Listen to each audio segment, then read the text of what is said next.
Hello everyone, and welcome to my General Hospital official channel. I hope everyone is having a wonderful day.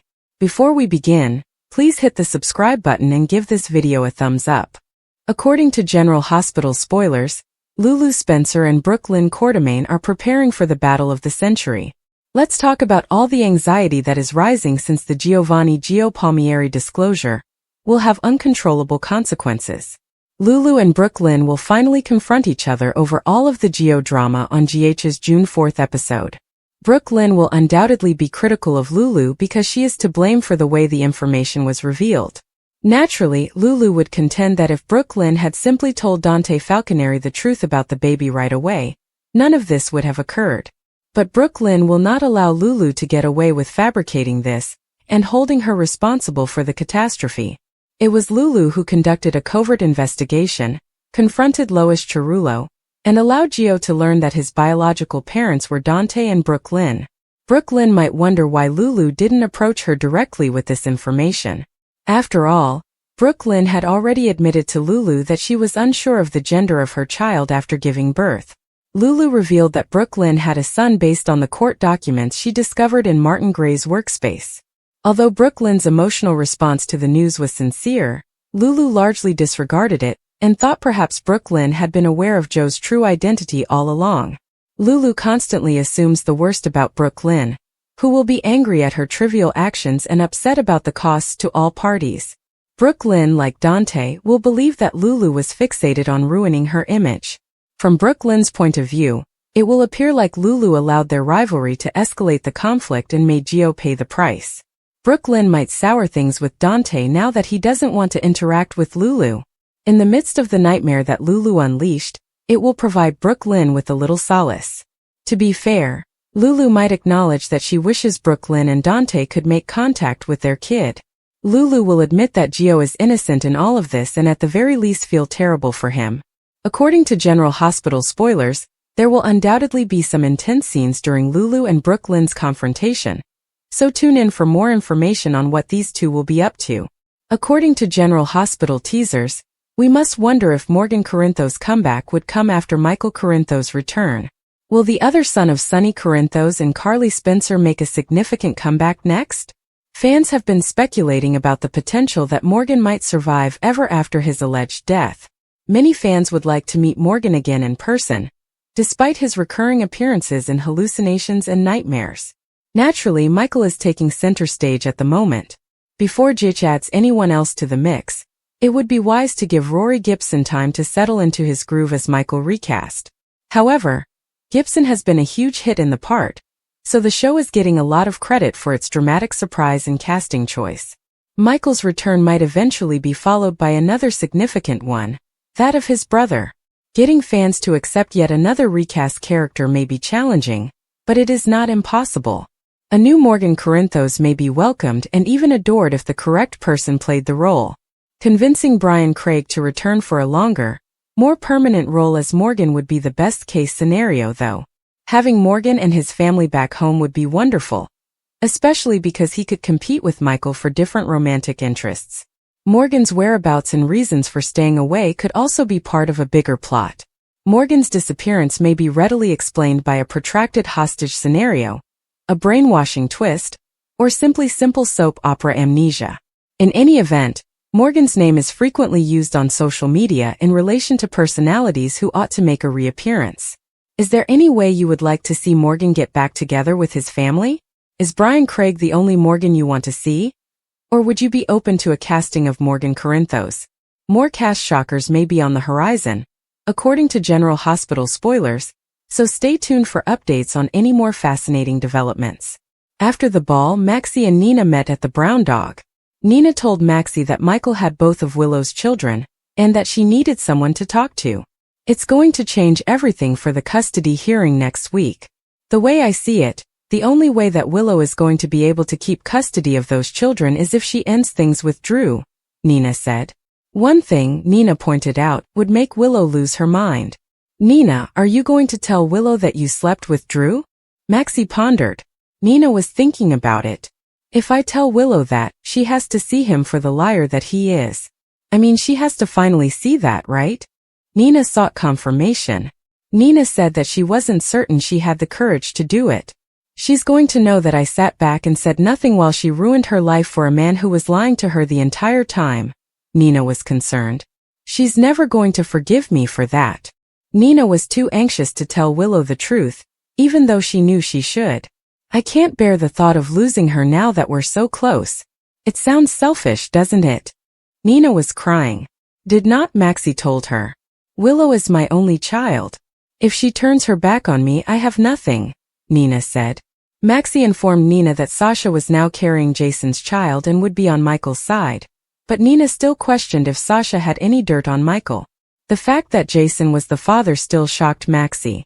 She related to Nina the story Sasha had recounted about meeting a stranger in a pub who was also struggling with bad news. Maxie reasoned that since Jason had no devotion to Sasha, there was no reason for him to pose as the father. All of a sudden, Jason felt a sense of allegiance to Nina. It was the night before Halloween. I remember 'cause it was the night before Sam died, Maxie replied when she was asked when Sasha was said to have met this man. For Nina, everything began to make sense. Nina asked the bartender whether he had seen Sasha there the night before Halloween when Drew and Cody got into their fight after Maxie had departed. She handed the man some money when he told her she was there, and he informed her that a man had joined Sasha. After showing him a picture of Jason, Nina was informed that he wasn't the man. After that, Nina showed him a photo of Michael. It was the man Sasha left with that evening, the bartender verified. Drew insisted that Mac arrest Jason at the PCPD, but he was dubious and requested Willow to explain the situation to him. Mac stated, "So what I'm hearing is that the children are with their father," following Willow's and Drew's explanations. "Technically, yes, but..." Willow said, looking puzzled, but Mac cut her off with, "Well, that's not kidnapping. He terrorized the babysitter," said Drew, who didn't care because he only wanted Jason arrested for being Jason. "The police must take action," he demanded. Before Sasha could respond to Michael about whether she had reconsidered her decision to have him in the baby's life, Carly, Jocelyn, and Jason stormed into Carly's living room, where they hugged Michael tightly and Michael thanked Jason for bringing Amelia. When Michael asked if he and the children might stay overnight, Carly was both thrilled and perplexed. "How did you know to come home?" she inquired, and Michael informed her that Diane had informed him of the court date when he had phoned her to discuss the custody matter. Mac quickly showed there to inform them that he was looking into a kidnapping, but he left quickly since Michael must have resolved the matter because Mac left before we saw Carly and her clan again. After that, Mac went back to the PCPD and told a shocked Willow that Michael had been granted emergency custody of his children. Willow demanded that Drew take her to Carly's house, where she marched up to the front door by herself. Before she could knock, Michael opened the door and said, "Michael, don't do this. Please don't take my kids away," she pleaded. Back at Carly's house, Michael congratulated his mother and told her she had done the right thing when Carly told him she had instructed Diane to proceed with the custody hearing without telling him. Ned walked up to Lois in the Metro Court Gardens and said, "Why?" Ned was still in disbelief, but all Lois could do was apologize. "Chase told me that it's all true. You didn't tell me that Brook Lynn had a baby when she was still essentially a baby? Where was our daughter's father during the most difficult time in her life, when she most needed help? Not at all. Because you interrupted me," he yelled. "What adolescent daughter would want to inform her father of her pregnancy? Brook Lynn needed my assistance, but I don't even think she wanted to tell me she was pregnant," Lois thought. She was quite embarrassed. Or maybe the Quartermaines would have swooped in and taken the baby as if it were just another asset, Lois said, revealing her true fears. Ned told her that he would have supported her decision to let Brook Lynn have the baby out of town and put it up for adoption. "Lois, I would have helped," Ned insisted.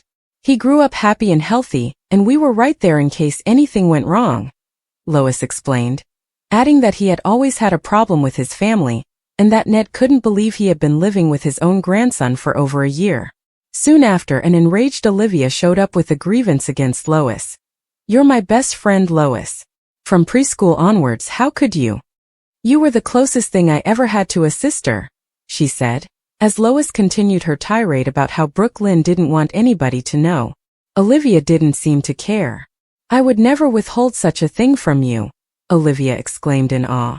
Lois screamed, I did what was best for Brook, Lynn and Gio, which just infuriated Olivia further. Another lie. You acted in your own best interests. You put it up so you wouldn't have to share your grandson with anyone and could keep him near. Not even his mom. You are a disgrace, she yelled. How can you look down on me when you didn't even tell Sonny that Dante was his son? Lois angrily confronted Olivia. She spat. Olivia pointed out that Gio had lost his adoptive parents, and that she had to shield Dante from Sonny's numerous adversaries. Lois, you allowed that child to become an orphan. Lois said it was too late to inform Gio by then, and she reminded Olivia that having a baby as a teenager was difficult for her, and she didn't want it for Brook, Lynn. His mother and father were right there, Olivia cried. When Lois returned to the chair after Olivia had fled, Sonny came over and said, "Go ahead, Sonny. Go ahead and do it." Sonny stated, "I should have known I would have helped." Lois said, "I deserve it," adding that he had assisted without even realizing Gio was his grandson. Sonny acknowledged he could have done much more. "So, when you asked me to pay for Joe's music, you were trying to give me a relationship with my grandson?" Lois reminded Sonny that she didn't even know Dante was Sonny's son when Brook, Lynn became pregnant, and that she didn't want to burden him with the information when Camilla passed away because it was right when he discovered that Dante was his. Sonny inquired, and Lois said that she was doing just that. As Sonny, the one person who has been kind to Lois thus far, stated, "I wish it had been different, but I appreciate what you were trying to do." Lois finally started crying in Sonny's arms. When Gio told Brook, Lynn he was just leaving the Q living room, she pleaded with him not to go.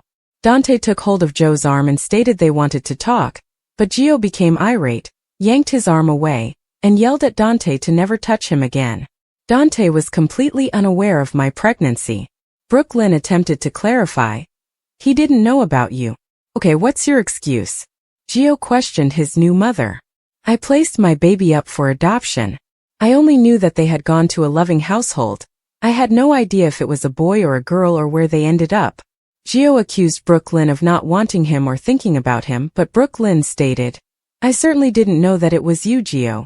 It wasn't that I didn't want you or love you, Gio claimed. Simply put, I wasn't prepared for you. I became pregnant when I was a child. She sobbed.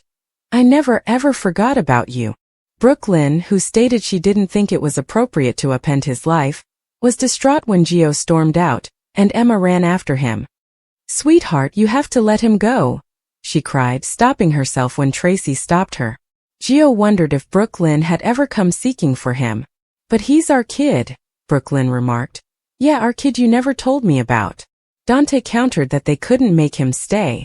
You determined that I shouldn't know that I had a son, therefore I hardly know him, Dante said. I want you to try to not let your pain obscure the fact that you met your son and he's a wonderful boy. Tracy told them before she left, causing Brook, Lynn to start crying. You have every right to hate me, she told Dante. Tracy said she would allow them to speak privately, but first she had something to say. Brook, Lynn, you are not hated by me, Dante stated. I just don't know why you didn't tell me. Brook, Lynn described her panic when she found out she was expecting a child, saying, all I could think was that I screwed up. Think back to that summer. If I had told you, how would you have responded? She inquired. I'm not sure. Dante answered. I don't know because you never gave me an opportunity to make a decision. What I do know is that I respected and cared for you, but you've been lying to my face every chance you had for 22 years. I understand why scared, teenage Brook, Lynn didn't want to tell me, but why not now? Brook, Lynn apologized for lying and stated she did what she felt compelled to do. If your hand hadn't been pushed, would you have told me at all? Probably not, Brook, Lynn said in response to Dante's question. When Dante finally inquired, is it really Gio? Who else but Gloria and Lois knew she'd had a baby? Chase entered the room and hurried over to his wife. Brook, Lynn nodded when he asked, and Dante realized his partner had withheld something from him as Chase embraced Brook, Lynn. Chase wanted to tell you, but I begged him not to. Brook, Lynn explained of Chase's admission that he had known about the baby for a few months when Dante began questioning him. Tracy then came back and asked Dante to focus his ire on Lois, because she and her unilateral decision are what got us in this fiasco. General Hospital teasers for the next 2 weeks, June 2nd to 13th, predict that the judge's custody judgment will be followed by a showdown between Willow Corinthos and Sasha Corbin. Jason Morgan will also obtain new information, so let's discuss what's in store. Christina Corinthos Davis will have a lovely reunion with Michael Corinthos between June 2nd and 6th, ahead of his upcoming custody battle. From there, chaos will ensue in the courtroom. Michael is scheduled to testify and may face questioning regarding the paternity of Sasha's baby, after Nina Reeves allegedly tells Rick Lansing. When everything blows up, Carly Spencer will go over the entire situation and confront Jason about the false baby daddy plot. Since it appears that Michael cheated on Sasha and got her pregnant with his child, she will be concerned about his custody chances. Willow will be prepared to strike with Rick's assistance, but she may wonder how Rick learned about the paternity twist. Nina will have a confession to make, and she may tell Willow how she figured it out. The judge will finally decide who Wiley Corinthos and Amelia Corinthos belong to, so Michael, Willow, and Drew Kane will wait for the major decision. Meanwhile, Curtis Ashford and Portia Robinson will go about finding down Jacinda. Jacinda is expected to play a role in neutralizing Drew, so her homecoming could be the reason he receives some unpleasant news. Alexis Davis will have to answer Laura Collins' queries about the missing $10 million from Ace Cassidy's inherited riches. Laura will also catch up with Sonny Corinthos to discuss the Giovanni Gio Palmieri reveal, Michael's custody conflict, and other topics. Cody Bell and Molly Lansing Davis will become closer, and they may soon share a kiss. Other GH spoilers claim Dante Falconeri will tell Rocco Falconeri that Gio is his half-brother, and Lulu Spencer will have to explain her role in the secret spilling. Of course, Lulu will face Brook Lynn Quartermain's wrath as a result of how the Gio drama unfolded. While Jordan Ashford and Professor Henry Hank Dalton get to know each other over cocktails, Anna Devane will question Jack Brennan about important information. Because Anna will provide Jason with updates in the aftermath, may they go a step closer to determining who blew up the penthouse and attempted to kill Sonny in Los Angeles? Elizabeth Baldwin will be caught off guard at her home. Lucky Spencer will most likely reveal Christina's car sabotage operation, and how it resulted in the problem he's staying silent about. Lucky will then become introspective and accept something painful. There's been a lot of chatter about Lucky's unwillingness to settle down. So may he be tempted to leave Port Charles again? The aftermath of Willow and Michael's courtroom pandemonium will be felt from June 9th to June 13th. Whatever the outcome, there will undoubtedly be more strife between them, especially after Willow learns that Sasha is carrying Michael's baby.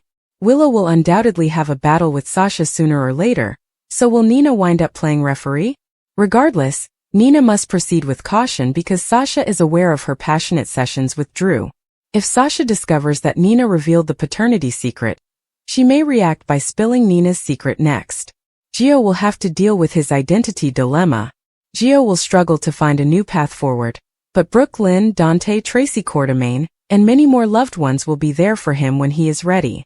General Hospital spoilers predict the next 2 weeks will be full of highs and lows, so stay tuned. What else happened on GH this week except everything? There was not a single wasted minute or scenario that did not hold our interest.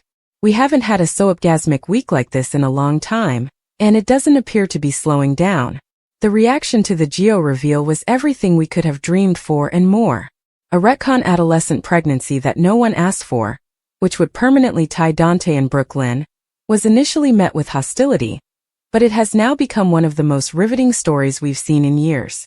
It's produced some of the best drama we've ever seen on GH, with performances that tore our hearts out, made us angry and made us fall in love. Brook Lynn's agony, Lois' terrified grief, Dante's perplexity, Olivia's rage, Lulu's justifications, and most notably Joe's simple disbelief have left us stunned all week. We've had the same writers and producer for years, but last week they decided to make a proper soap again, claiming that they've always known how to do it. We'll concede that GH has progressively improved since the nightmare of a year ago, but we didn't expect this. After years of tale build-up without a meaningful payoff, we were expecting the worst, but for once that was not the case. There were just 4 episodes this week, but each one was packed with power. There is a lot to unpack, so let us begin now. There's been a lot of debate this week over who was more to blame for the Gio debacle and how Gio discovered who he truly was. Fans appear to be most upset with Lois and Lulu, and our favorite Port Charles pals seem to agree, particularly Brook Lynn. Lois lives for her kid. When she discovered she was pregnant in the 1990s, she decided she didn't want her child to grow up amid the Q clan, due to their frequent backstabbing and chaotic behavior. So she decided that her grandchild, too, needed to flee. Throughout the process she kept Brook, Lynn and her son close, but she never told Brook, Lynn. Brook, Lynn now refuses to associate with her. At the moment we don't blame her. Brook, Lynn was accurate about a lot of things. Why wouldn't Lois tell her and Gio the truth after Camilla died and Brook, Lynn was an adult? By then, she would have been able to decide whether to add further upheaval to Joe's life or leave things alone. Something tells us Brook, Lynn would have preferred to be his mother, but Lois did not offer them the option. Brook, Lynn isn't the only one upset with Lois. Ned is devastated since he had no idea his adolescent daughter was pregnant, and Olivia is furious because she watched her own grandchild grow up without knowing he was hers. Dante hasn't even reached Lois yet, but when he does, we can't wait. Dante did make it to Lulu, and things did not go well. Honestly, she deserved everything she received. We don't believe Lulu wasn't attempting to get back at Brook, Lynn for this incident. Lulu repeatedly misjudged Brook, Lynn, reigniting their enmity until she discovered Marty's notes from Lois. 4 years hadn't passed for her, but they had for Brook, Lynn, a woman who had experienced numerous beneficial developments. When he ripped at Lulu, Dante simply stated what he saw. She had no business becoming involved in this mess. She had been told this numerous times, yet she did it anyway and now refuses to face the consequences. Even during her post-game conversation with Cody over beers that her new liver would not appreciate, Lulu believed the matter would resolve itself and everyone would be happy. The truth was out there. If there was some early emotional distress, it was a little price to pay for Dante's newfound knowledge of having another son. Cody did not seem to think so, and he gave Lulu some food for thought. By the time Dante arrived, the meal appeared to have gone in one ear and out the other. Lulu was shocked that Dante was so harsh to her. She did not go out to discover his son. No, she just took notes and scribbled what she knew in question marks as she stared at her computer screen, pondering her next step. Lulu was either lying to Dante or to herself, because her loud mouth set everything in motion. Lois may have told the first lie, but it was not up to Lulu to expose it. Yes, this is our weekly tribute to Tracy Angelica Quartermain, the new GH matriarch. Our acerbic Q queen has recently become the heart and soul of her family, and this show, and we couldn't be happier. The look of disbelief on her face when she discovered Gio was her great-grandson was breathtaking, but nothing compared to what happened next.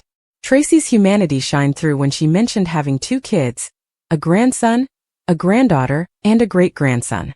We were taken aback as she automatically moved about the living room showing Gio what was his, including a photo of his great-great-grandparents, Edward and Lila. She then made Gio weep, which caused us to cry as well. When she put her palm on Joe's face and he silently broke down, we wanted to scold her for doing that to our dear son, but the moment was too amazing, as is Tracy. This week, GH also decided to finally move forward with Emma and Gio. It feels like the beginning of an old-fashioned soap opera youthful summer romance. The type we grew up with and may require in our lives when middle age and real life get us down. The scenes on the footbridge made us laugh. GH actually went there and utilized the footbridge for its original purpose, to make a boy with no past and a girl with no future fall in love. Or, at the very least, the cousin of the boy with no history and the daughter of the girl with no future. It's where Jason and Robin fell in love, and Carly has been occupying that place a little too much for our liking in recent years. It is now known as Emma and Joe's footbridge. We were expecting for a lovely little summer on the run story, but it appears that those expectations have been crushed. However, they might return to the footbridge for their first kiss. Get on it, GH. Oh, that's correct. Michael Quartermain Corinthos resurfaced this week as a new guy. Literally. This Michael is not much like the last Michael, and not only in appearance. This one is more reserved, intense and less tense. This does not remind us of an extension, Carly. Instead, he appears to be his own man, who will hopefully be more autonomous than his domineering mother. Michael is not going to put up with anything from Willow, or anybody else for that matter. Has Dark Michael joined the chat? So he is very welcome. We've already seen the relationship between Rory Gibson and Sophia Matson, and we want more. It's time to see what Misha 2.0 can accomplish. The custody hearing that begins next week will determine whether they have what it takes. Oh no, Willow had a sad week. The children she sought to use as leverage when her husband was near death in an ICU burn unit are now with their recovered father, not their psychopathic Uncle Drew and their nitwit mother. How could Michael force her to pick between her children and what we believe is the best sex she's ever had? Or else would she even be with Drew at this point? Michael does not want me to be happy. Wah! Does anyone cry more than Willow? Is there anyone who deserves to cry more than Willow? Probably not. When she broke down outside Carly's front door, we could only sigh, nod, and giggle. Drew was in the bed when the girl made it. Now she has to lie in it. This undead girl is beyond help, and we are finished with her. She truly gave her cult leader Lila Quartermain's engagement ring because he instructed her to. And he stated they'd save it for Amelia rather than his own kid, Scout. That leads us to another question. Where the heck is Scout? She played in the same number as Wiley, but Drew took off with Willow to get Wiley and Amelia, leaving Scout at the Metro Court? Did she take Uber home? Scout is a poor person. This week on General Hospital, the earth-shattering events of the nurses' ball continued to have an impact in Port Charles. Lois verified to Brook Lynn that Gio was her son, and attempted to explain how she and Gloria worked to ensure that her kid got to a loving environment. BLQ then stated to Dante that she was young, and had no idea what to do when she discovered she was pregnant, and she didn't realize Gio was their son until the young guy announced it on stage. Willow and Drew watched helplessly as Michael removed Wiley from the ball. Sunny asked Nina to make sure Willow knew how creepy Drew was. Tracy returned home to discover the horrible truth about Gio. Gio was heartbroken, believing his entire existence had been a lie. Cody told Lulu that he believed they had made the wrong decisions. Trina and Kai danced between the sheets. After questioning a bartender, Nina began to piece together that Michael and Sasha were together the night he discovered Willow had cheated on Drew. BLQ and Dante tried to inform Gio that they didn't realize he was their son, but the enraged young man fled with Emma. Dante confronted Lulu. Olivia was unsure whether she could ever forgive Lois. Drew and Willow informed Mac that Jason and Michael had kidnapped Wiley and Amelia, but Mac discovered Michael had a court order that granted him temporary sole possession. Dante asked Lulu if she was the one who informed Gio the truth, but she understood the youngster had overheard her conversation with Lois about it. Dante raged at Lulu, telling her that she was simply making matters worse by meddling. He claimed that she did what she did to make Lulu appear awful and make him want her back. Lulu was appalled and informed him that they would never be more than friends. Michael told Willow that every time he spoke with Wiley, the small child questioned when he was returning home. Emma consoled Gio and vowed to be with him wherever he went. Willow was given an ultimatum by Michael: dump Drew and move out or she would lose access to her children. Drew and Willow decided to work together to uncover evidence to discredit Michael in court. Drew refused to let Willow return Michael Lila's ring, claiming he had every right to own it. Sasha and Jason agreed to keep up the ruse. Tracy was terrified to learn that she and Sunny were now related by blood. Carly wanted Curtis to launch a media attack on Drew, but he declined because Michael owned Aurora and stated that he was working on another approach. Nina told Ava what she had uncovered about Michael and Sasha, but she was hesitant to utilize it during the custody hearing for fear of betraying Sasha. Nina assured Ava that if Willow was granted full custody of her children, she would never leave Drew. Alexis had Christina and Lucky give her information from the night of Rick's accident. Curtis informed Portia that he was going to do something Drew couldn't: find Jacinda. Gio informed Emma that they were returning to the Quartermains to find answers. Brook Lynn informed Lois that she did not want anything to do with her. Gloria then entered the scene and told her granddaughter that if she wanted to attack her, she should. Laura told Alexis she was concerned that a large sum of money was missing from Ace's trust. Lucky told Elizabeth that he knew more about her accident than he had previously revealed to her.